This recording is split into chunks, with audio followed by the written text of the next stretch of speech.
hear the sound of In the video like a spray before, paint bottle, someone asked me if I and ever so felt it like I was turned being my watched while I was attention in down the Havana. street, I guess and because it was it's a a group of communist 3 government. guys, So generally and speaking, my answer was they're no, but I am in the walking, middle and and watched the video like I think they before have a bottle in of their hand, recounting a story and you of can tell an arrest there's that it's a my mother and plaza I that's did they've see set up taking like this. place They're walking over during our here, stay in the the police Vedado officers are over here, district. Check and it out. they can't see what's going on the other side because of trees and bushes, and they're walking casually, and they're like a little loud, and you can tell they have drinks in their hands or bottles of alcohol in their hand, and they see the police officer, and they're the only group that I saw that night about face. One of them bends down, puts something in his shoe, and keeps going in the other direction. So that was the only group of young people that I saw avoid the police officers. Thanks for the love. And yes, I have been told that. I think that's really nice. That's a compliment. And so yeah, that was pretty much the only time that we saw anything like juicy happening if someone's getting arrested. And as I said, it was like the most chill arrests I've ever seen. Thanks for the love. People were very calm there. So yeah, I didn't feel like I was being watched. I watched an arrest. It was I don't know if an arrest can be called low-key, but it was a very low-key arrest. And it seemed that they checked their papers first, so I don't know if they weren't in the right area after a certain hour. I know that the police go and, hey, how are you? I know that the police go and sweep the streets at a certain time. I did read that. So, if you're like a homeless person or maybe a drunk on the street, you can't sleep on the street there at night. So, yeah, that was pretty much the wildest thing I saw. I didn't, you did see the police officers with the guns and stuff like that, and I didn't take any photos of them. I was warned, like, you should not take photos of them. That would be a big issue. So I listened to that. I'm not trying to end up in Cuban prison. And yeah, so I didn't feel, other than that I was being watched or that I had really any issues there. And I think another thing, I know that a lot of people on Periscope it's an international community, but one thing to remember for Americans is that we aren't the first. Like, the country has been open to a lot of other places for years. It was never closed to them, not for years. It was never closed to a lot of other persons. Or a lot of other countries. So I think when we go, it's a matter of being respectful, understanding the culture, and understanding that things aren't going to change overnight. And they shouldn't necessarily change to conform to American tourists. Things are slower there. A lot of you guys, when you email me about the place where I volunteered, you're seeing that they haven't gotten back to you. For the most part, I would say most of you are like pretty reasonable when you're emailing me frantically about it because your trip is coming up. I totally understand that. But I've had people that have emailed me and they said, I emailed them yesterday or the day before and they haven't gotten back to me. You can email me today and I might not get back to you tomorrow or the day after. So in a place that has limited Wi-Fi, they're not going to necessarily get back to you right away. And that was awesome about being there, is that the Wi-Fi is so limited. You have like these scratch-off cards that you get about an hour Wi-Fi. And so that was really cool that you're forced to slow down. I can't Periscope because it's not even an international data plan that would allow it. I can't be checking Instagram every second. It really forces you to appreciate your surroundings and really like open your eyes to what's going on around you and not you're still trying to get the best picture, let's be honest, but you're not trying to upload it. You're not disengaging from where you are. So that's pretty cool about being there. I'm sure that's going to change soon enough, but I actually don't think everyone's worried about the kind of like this tidal wave of change that's going to happen. Quite honestly, even with the restoration and all of that stuff that's taking place, I don't think that they have the infrastructure of a tidal wave of change to happen. It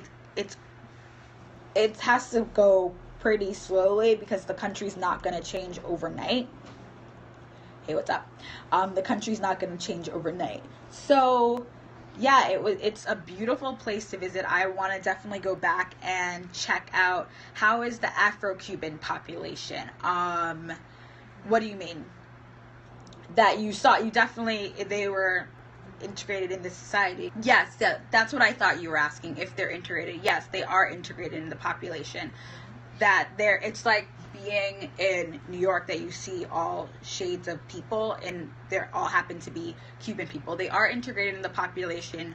But I think that there are considerably different class structures based on skin tone there, and how close versus the Afro-Cubans. Hi LA. Afro-Cubans versus those that maybe have more Spanish heritage. Another big thing with the class system there is, or something that you can tell, is that who has American Cuban relatives and who doesn't, because that can change a family's economic status, with them having their family in the U.S. sending, hey Julian, their family in the U.S. sending them back money. My mom like snapped for you. Their family in the U.S. sending them, hey, bonsoir. Their family in the U.S. sending them back money. So the African Cuban population is integrated. They're not like kept separately or anything like that, but I do think that there are racial issues that the country, as I said, like I was saying earlier about volunteering there, that it was hard to volunteer because, when it's a society that says to the outside world, we don't have any problems, so they wouldn't need any volunteers. I think that in terms of the Afro-Cuban population, that's another issue that the country doesn't acknowledge. Like the talks that President Obama just had with Raul Castro, in that he turned a question around and said, well, like, you don't have like equal rights for women, blah, blah, blah, blah. I forgot what the journalist asked him. Maybe about the political prisoners, and that's why he turned the question around. But I think that, yeah, there are definitely, I'm sure there are racial tensions in that culture, and in Cuban culture, in terms of the Afro-Cuban, the ones of more Spanish descent. There is that racial class structure, and then also the class structure of those who have relatives in the U.S. Those are the ones who you can see they can afford like the little things, or buy their sneakers that they wear, or they have air conditioning in their houses. All of those little things that American dollars put in the population, but it's, I don't know how to say it, but they're black market American dollars. No, I'm from New York. I'm not from Europe.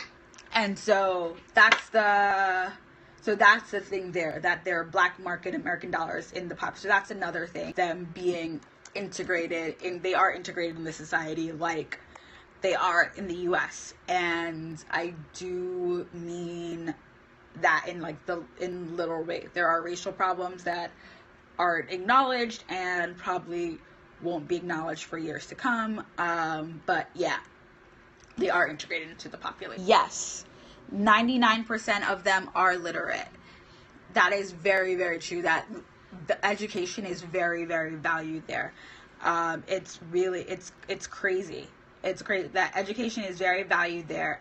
Another thing is the arts are very valued there. That, the idea here that in the U.S., the idea of the starving artist, that kind of stuff, it's non-existent there, because you go to school to be an artist, just like you go to school to be a dentist, just like you go to school to be a teacher. And so it's recognized and accepted as an art form, and education is given such a priority there.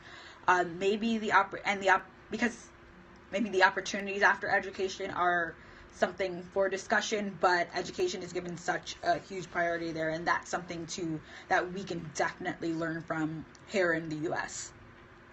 And it's interesting, because there are not fields there that, like, investment banking and stuff like that. I wonder, they do value athletes like we do, but I wonder if their baseball players make like an exorbitant amount compared to the population like our baseball players make. I have a feeling that they don't. They're doing it for the country.